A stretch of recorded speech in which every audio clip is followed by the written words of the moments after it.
Breaking news. Police officer shot in Austin, Texas early this morning. And there was a massive manhunt all over Austin for a suspect who was eventually apprehended. Schools were on lockdown. It happened at Zilker Park. Apparently it was over a stolen vehicle.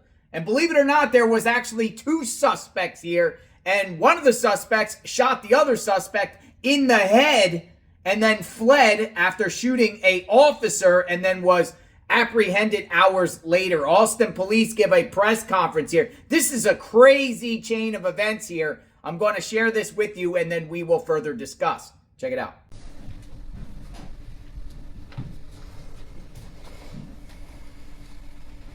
Good morning, everyone. Thank you all for coming. This has been a sad morning. It's been a difficult time for sure. I am happy to report that our officer is doing well. He is in stable condition. It is every chief's nightmare to hear that one of their officers has been shot, and I certainly got that feeling this morning when I learned of this.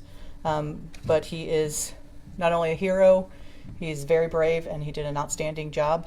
And I want to say again how thankful I am for him being okay. And again, he's in stable condition. So I want to talk about how this all occurred, the initial contact. Our officer, along with a few others, was doing a park curfew in Zilker Park. They came upon a car that was stolen, reported stolen. The officer at that point called for a tow to come to the park, and the other officers left the scene to go to other parts of the park to see if there were any other curfew violators in the park. At this time, the tow company arrived, and the officer was assisting with that, doing his paperwork, and saw two individuals start to exit from the lining of the trees. He saw them, gave them commands to come toward him. As he's giving those commands, the female was in front of the male. The male was behind, I would say, looking from the video, about 5 to 6 feet maybe. At that point, the officer, the male seems to be hiding something in his hands. The officer gives commands, show me your hands, let me see your hands. At that point, the male suspect brought up his gun, fired, and struck the female in the back of the head. At that point, he continued to fire, striking our officer. At that point, our officer was able to pull his weapon and return fire. The officer, at that point, we did not know whether the suspect had been struck by the officer's bullets as he ran into some brush, and we could not see from his body-worn camera. One of the officers that was working the detail came back and actually drove him to the hospital in his own car, while the other officer stayed with the female and called for EMS to come. Officers got to the hospital, and he was seen and rushed into surgery right away, and again, he's in stable condition. I think it's important to know too, at that point, immediately after that, we didn't have a suspect in custody. SWAT arrived, 5 canine officers arrived with their dogs. Air 1 was up. There was a huge hunt on for this suspect within that wood. And you think about the area and how large that area is. They did a fantastic job. At that point, a 911 suspicious call person came out from AISD Sergeant, basically seeing a suspicious person. Again, AISD, this is a school that's very close. They had a huge police presence at the school. One of the sergeants there, at that point, I think all the kids were brought into the school had started, and they saw a suspicious person. He called it out, went to approach him, and he took off running. At that point, our officers came, started chasing the suspect. He then ran into the Barton Hills community and ran into a house. At that point, he was shot by the owner of that home.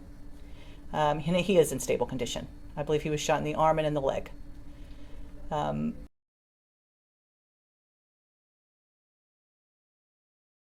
SWAT arrived, we put a shelter in place, and that was put warncentraltexas.org. And that shelter in place was in effect, I believe, for about 50 minutes. And then it was changed from shelter in place to avoid the area.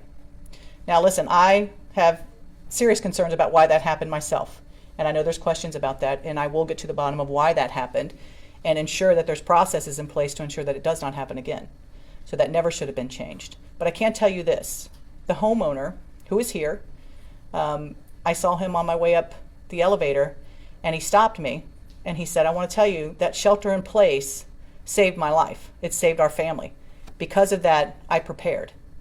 And so I think it's important that when you look at what this is capable of doing, it does save lives. But again, why was it changed to a, avoid the area? And that's for cars. A shelter in place is there is something going, something active, and it gives people that mindset of let me prepare for this. But a avoid the area is simply heavy police presence, don't drive in this area. And so I am absolutely going to get to the bottom of why that occurred. And again, ensure that we have processes in place so it does not happen again. And again, I encourage our community to sign up for warncentraltexas.org. I think it has proven how effective that is, and I want everyone in this city to stay safe and sign up for that. I think that just proves how effective that is. I think I'll take a couple questions at this time. What's the status of the female? The female was shot. I believe she is still, I don't think we're going to have a positive outcome for her. It is not looking great for her, but she has not been pronounced. From and how does that work? And talk a little bit about that mixed messaging too, because you have an alert that says clear the area, but we're still tweeting out that there's a shelter in place. Just talk a little bit. Yeah, I will talk about it, and I think it's important to note too. This is preliminary information.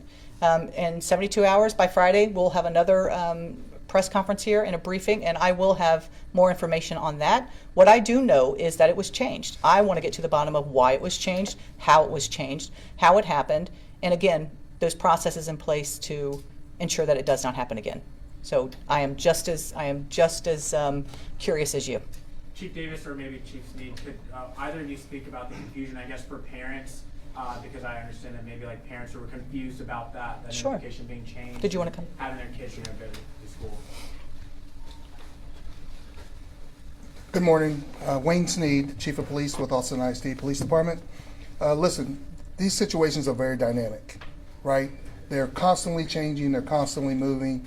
Information is constantly changing, information is constantly moving. And so what we try to do is ensure that the decisions that we're making when it comes to our standard response protocols, that's our secures, our lockdowns, holes, things along those lines, that we're using the most informed decision that we can to keep our community, our campus community, our staff, and our students safe. So we're deriving it based on information either we're receiving sometimes from the media, sometimes it may be from one of our partners, or it may be from one of our students on campus, or one of our parents. And so when we're doing this, obviously we're trying to use the best judgment that we can under those circumstances. And then Chief Sneed, the actions by that sergeant on that campus possibly kept kids safe from the suspect entering the school. What can you say about his actions and how he performed? I go along with obviously him being able to recognize that I've got someone who matches the description and putting that information out, broadcasting it with our partners. We work very closely on a daily basis. Our schools do not live in silos. They're in communities, right? And so things happen in and around our communities. And so with our partnerships and the strong partnerships that we've had, he was able to get on the radio, communicate that information to the Austin Police Department, dispatch and officers. They were able to get there promptly, which probably saved other people's lives. Can you tell us a little bit about the suspect? Do we know who he is, what his background is, that sort of thing? That is something, Meredith, that we'll have on Friday for you. At this point, we still have families to notify. We have other things to do here on the investigation.